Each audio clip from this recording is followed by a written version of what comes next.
続いて33個目はモーションブラーについて説明していきます。モーションブラーというのは日本語で直訳すると動きのブレということなんですけれども、今回は3つほどやり方をご紹介していきます。ということでまずは関係のないスターツールでお星様を作る方法です。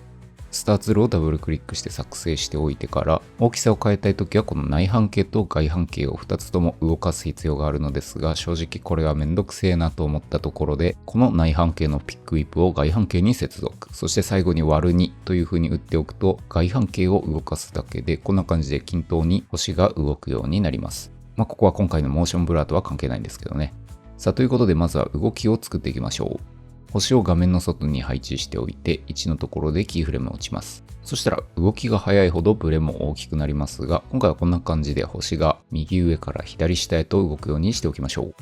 一旦これでいきます。そしたらまず1つ目の方法ですが、こちらのモーションブラースイッチというのを押すことによって動きに対してブレを作ることができます。ただこの方法だと場合によってはリアルに見えないことがありますので、その他の方法も見ていきましょう。エフェクトからエコーという風に打ってこのエコーのエフェクトを適用します。これはつまり動きを複製する動きです。このエコーに関しては後に説明するんですけれども、エコー時間の間隔を狭くしてみたり、減衰の数値を下げてみたりすることによって、シェイプが複製、そして徐々に消えていくことによって、動きのブレのようなものを再現することができます。こんな感じですね。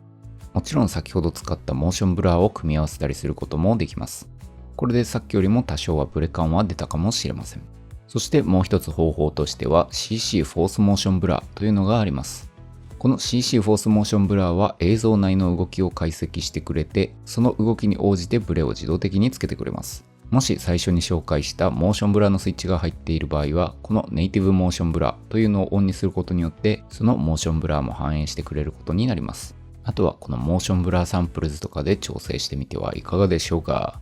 実際映像の中でモーションブラーを合成するときは、その映像の他のブレを見ていきながら調整していくのが一番かと思いますが、この3つの方法を使い分けていきながら自然なモーションブラーを作成してみてはいかがでしょうか。じゃあ次行くよ。